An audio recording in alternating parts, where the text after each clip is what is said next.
बाबा सिद्दीकी की हत्या पर कांग्रेस नेता पृथ्वीराज चौहान का भी बयान आया है। उन्होंने कहा कि महाराष्ट्र की कानून व्यवस्था ध्वस्त हो चुकी है। पैसे लेकर प्रशासनिक तबादले किए जा रहे हैं। तबादलों से कानून व्यवस्था पर बहुत बुरा असर पड़ा है। पृथ्वीराज जी, बाबा सिद्दीकी की देर रात इस तरीके से हत्या होना, कई बार के विधायक थे, कांग्रेस में रहे, अभी वो अजीत पवार की पार्टी में थे। ये क्या हो रहा है महाराष्ट्र में? वही हम भी सोच रहे हैं कि क्या हो रहा है महाराष्ट्र में। देखिए, बाबा सिद्दीकी कांग्रेस दल के विधायक थे, कांग्रेस की पार्टी से वो मंत्री रह चुके थे कुछ दिन तक।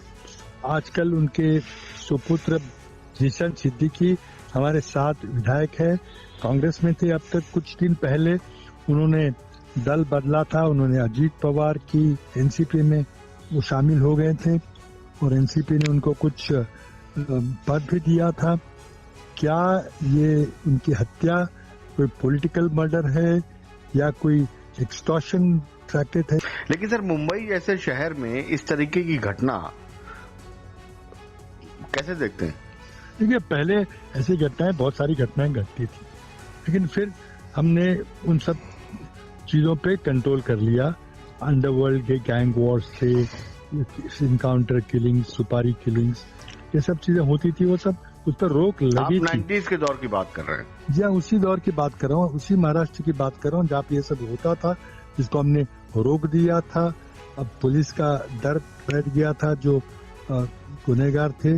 लेकिन लगता है कि जिस तरह से महाराष्ट्र की सरकार चल रही है, जिस तरह के पुलिस अफसरों के तबादले हो रहे हैं, उससे मैं समझता हूँ कि कानून व्यवस्था पूरी ध्वस्त हो चुकी है। क्या ये चुनावी तबादले हो रहे हैं? नहीं, चुनाव से पहले ये पूरी सरकार जो नहीं, मैंने कहा कि क्या ये चुनावी तबादले हो रहे हैं? नहीं, देखिए, तबादले तो पहले से हो रहे थे, पैसे लेकर, बहुत भारी मात्रा में घूस लेकर।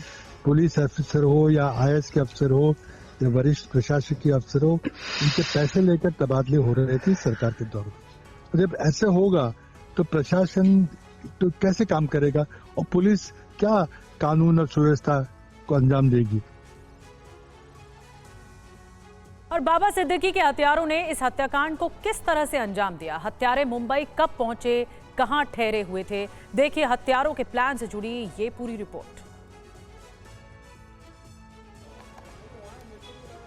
बाबा सिद्दीकी को कुछ दिन पहले धमकी मिली थी। हालांकि पुलिस ने धमकी से जुड़ा कोई लेटर मिलने से इनकार किया है और बताया कि धमकी के बाद बाबा सिद्दीकी की सिक्योरिटी बढ़ा दी गई थी। लेकिन उसके बावजूद अपराधी बहुत आसानी से बाबा सिद्दीकी तक पहुंच गए और उन्हें 3 गोली मारी। अब तक जो खुलासा हुआ है उसके मुताबिक अपराधियों को वारदात से पहले ही पैसे और हथियार मिल गए थे। आरोपियों ने 25 दिनों से रेकी की। हत्याकांड में लॉरेंस कनेक्शन, ऑटो से आए थे हमलावर, 9.9 mm पिस्टल से की फायरिंग। सिद्दीकी को नहीं जानते थे हत्यारे, कॉन्ट्रैक्ट किलिंग का शक। सूत्रों के हवाले से यह खबर सामने आई है कि तीनों शूटर 2 सितंबर से मुंबई में थे और सभी मुंबई के कुर्ला इलाके में किराए के मकान में रहते थे।